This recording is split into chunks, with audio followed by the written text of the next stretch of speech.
members, we are here today with a special edition of Let's Get Real podcast. Willow Kelly and I today, Donna Creef, your Government Affairs Director, and we're doing a special edition because of a timeliness of an issue.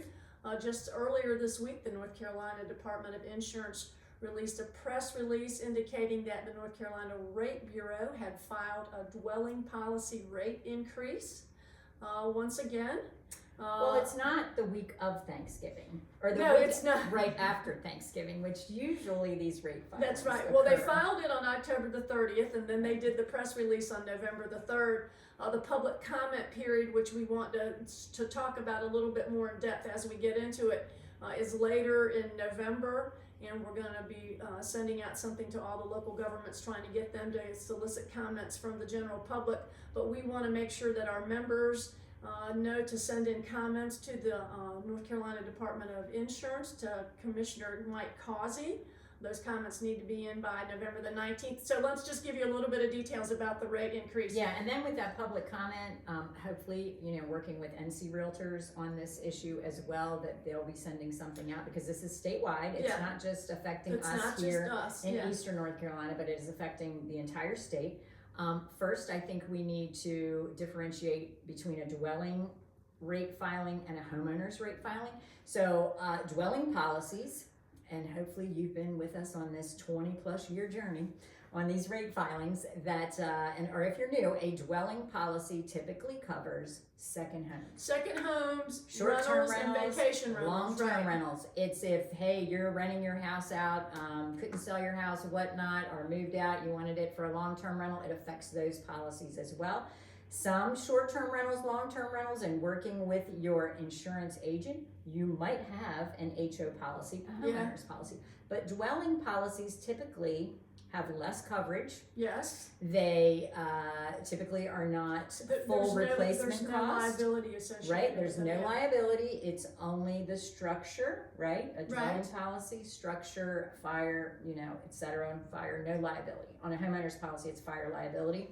And then you might have a separate wind policy. So not only does this affect if you have your insurance with an admitted carrier, such as, your State Farm, your Farm Bureau, your, those folks, of which we have those as actual partners here with us as our community partners. But it also impacts policies held with the NCIUA, which most of us refer to as the beach plan. In legislation, it's supposed to be called the Coastal Property Insurance Pool, which affects folks in mainland Currituck, mainland Dare.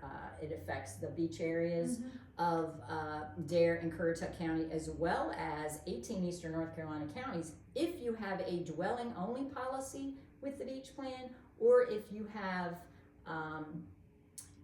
dwelling wind, right?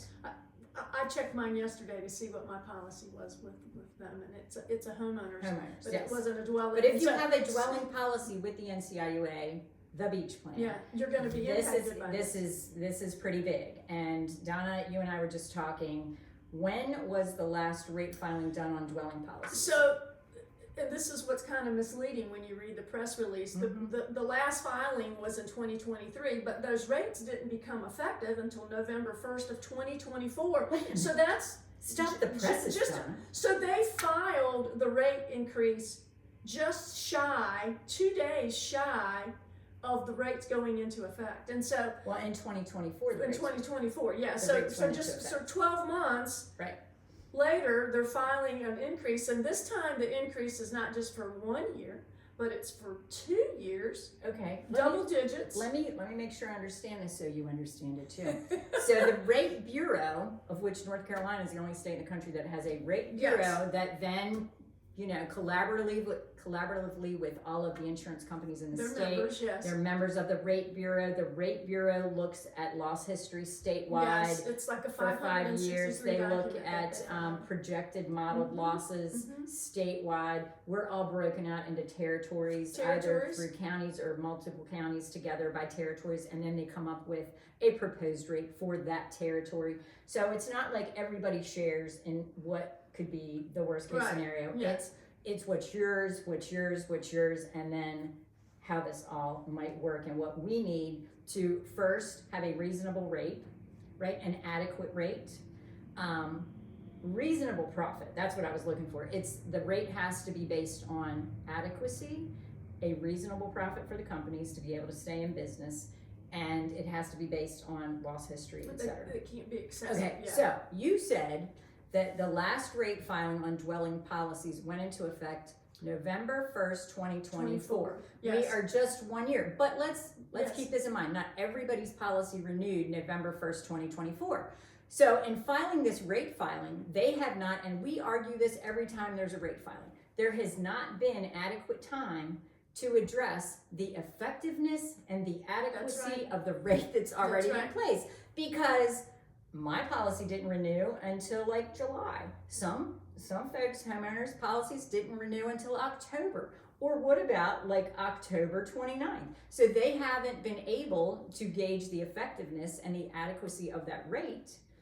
And now they're filing a new rate. Absolutely. And so, let's and hear it's, how and it's just not for 1 year, it's for 2 years. And so, and their again, this rate filing means you're gonna get an increase 1 year and then the that's next what year that's, as well. that's what they're asking Wow. for. They've asked for 2-year rate increases in the past, and it wasn't approved. It was just one Well, year. it goes was into effect approved. this year until Yeah. you make the next rate filing. Yeah. So, and again, we talk about this all the time when we talk about insurance, is that, you know, they always talk about, well, the rates are going up this percentage amount and this percentage amount, and that's important.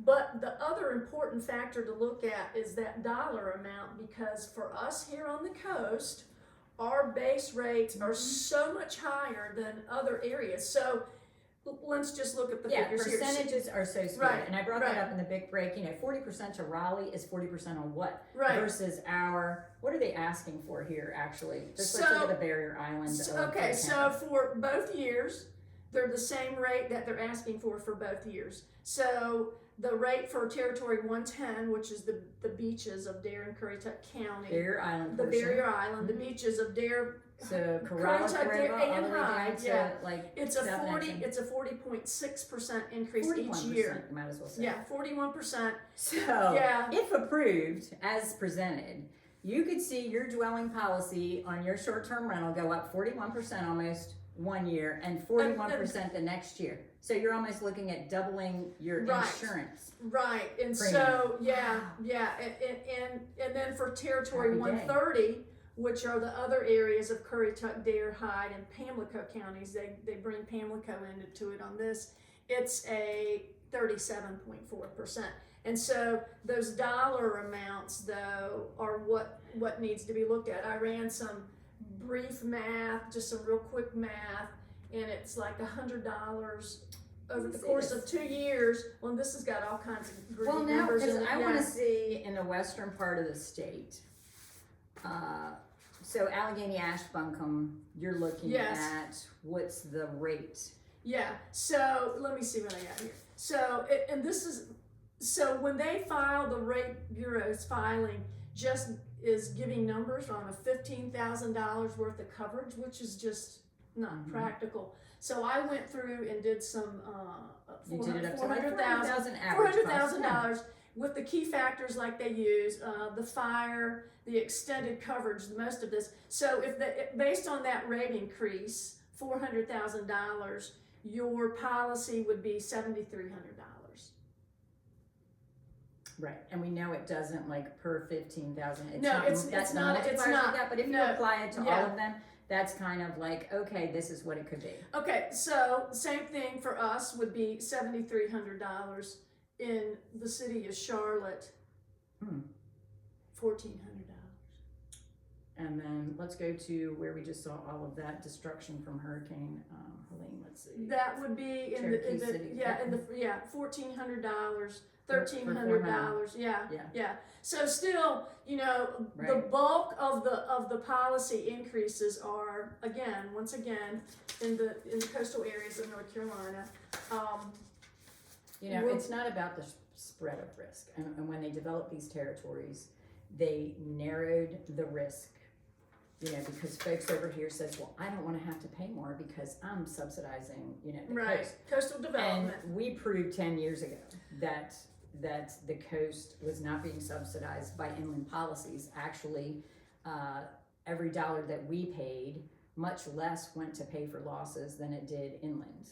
Well, and I think, what we're seeing now is that the last events that we've had in North Carolina that affected the western part, that was from flooding, and so Wow. that's a whole different That's not even animal. supposed to be factored in here. So when somebody says, "Oh, look, we've suffered all these losses. We've suffered all these losses." Now, some of them, yes, were attributable to wind, but they don't have the NCIU 8 for wind policy. So, yeah, the admitted carriers, the non-admitted carriers, which are like Lloyd's of London and whatnot, did have to pick up on those losses, because if it was wind related, it's already part of their homeowners policy or their dwelling policy. So yeah. So once again, the same theme. We're bearing the brunt of it here in the coastal counties, not just Dare County, but the coastal counties to the south of us. We're in this, let's ask for this exorbitant rate, knowing that there's most likely going to be a negotiated settlement like there always is. We go through this process. Actually, last time when we had the homeowners rate increase, they actually went to a hearing, spent all that time doing the hearing, and then they just kind of abruptly stopped, and then they negotiated a settlement. They negotiated a settlement during the hearing. Yeah. The last hearing that was held, and I'm trying to think of which year that was. It's 2014. 2014. Yeah. So we're looking 11 years ago was the last time a full hearing on a rate filing took place, and I would like to see a full hearing when there's when the next filing comes out on homeowners insurance, because we were vindicated. It was so justified in that rate hearing There were no that rate we were increases, actually overpaying. Yeah. And we were able to stop through our advocacy efforts and collaboration with other partners in Eastern North Carolina, and to let our voice be heard and to bring attention to what's in these rate filings, that in holding the full hearing, which is like a trial, where the rate bureau presents their evidence, the Department of Insurance says this is why we don't agree. When it goes to full Very hearing, technical. Yeah. it is not a public hearing. No. It is like a trial. So this public comment period that we're going to have to jump on and get folks to respond to is the only time the public will have to comment. But if there is a hearing held, and we should plead with Commissioner Causey that go to hearing. Like, this is just, it seems same story, different day, same thing.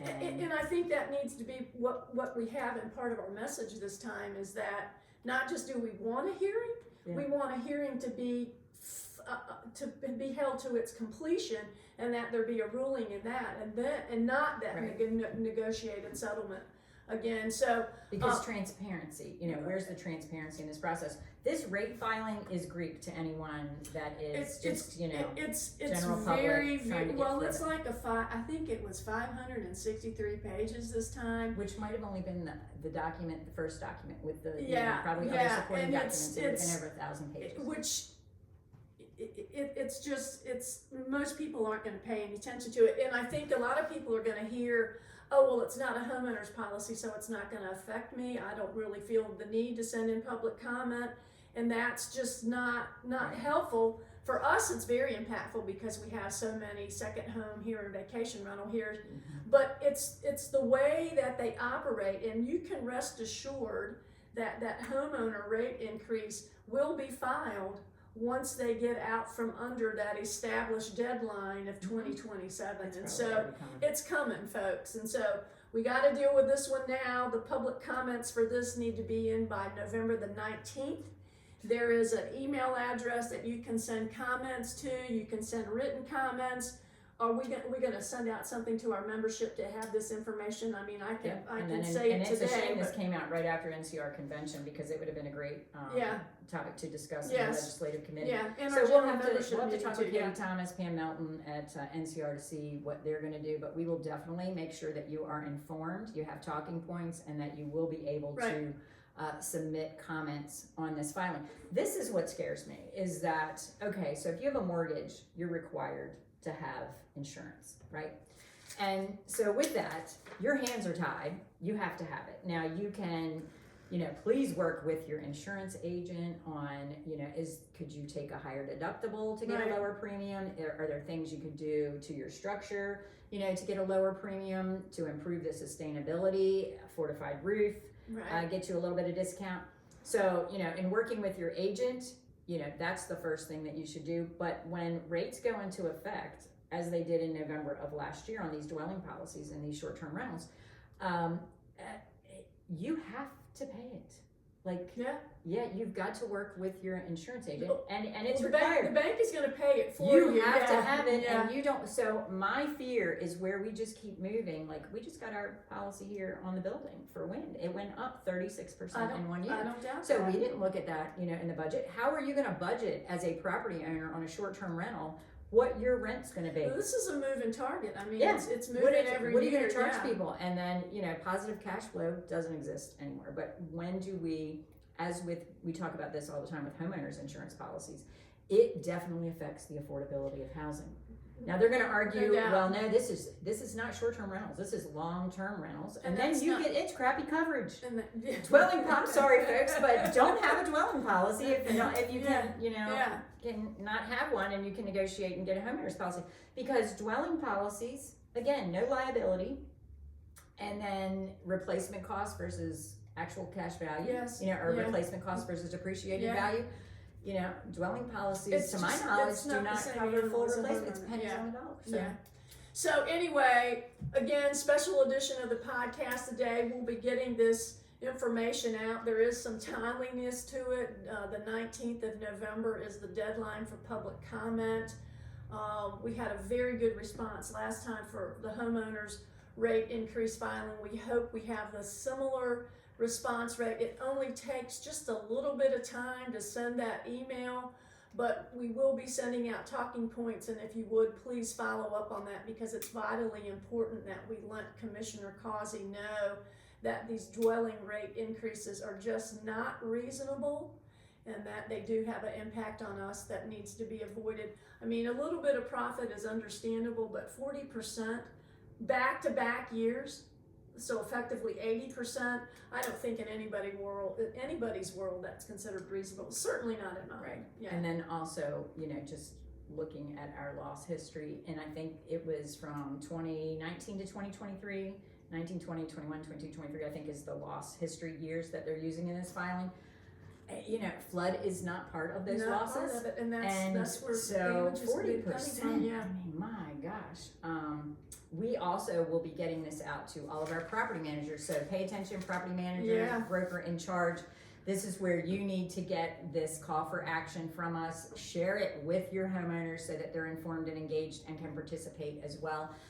You don't have to be a resident of North Carolina. If you own a piece of property, you're a homeowner in North Carolina. Property owner. And so you can certainly submit comments, share your stories. When I would go and speak to different groups and whatnot, and I hear, there's people wanting to talk afterwards. I have this story. This is how much my insurance has gone up in just the past 5 years, 2 years, 3 years. And those are the stories that the insurance commissioner needs to hear. It seems like we have less coverage, our deductibles are higher, and then the cost just keeps going up. That's right.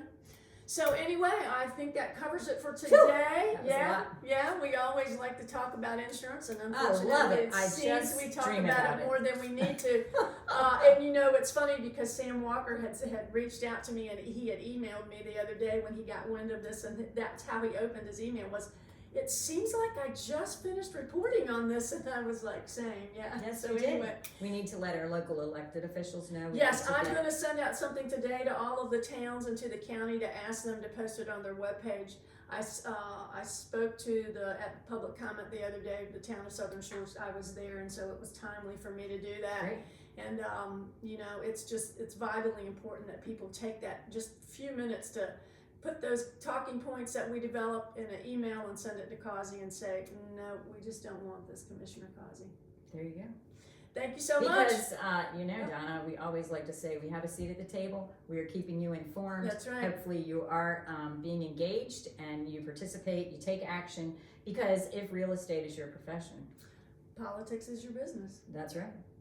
Thanks, guys.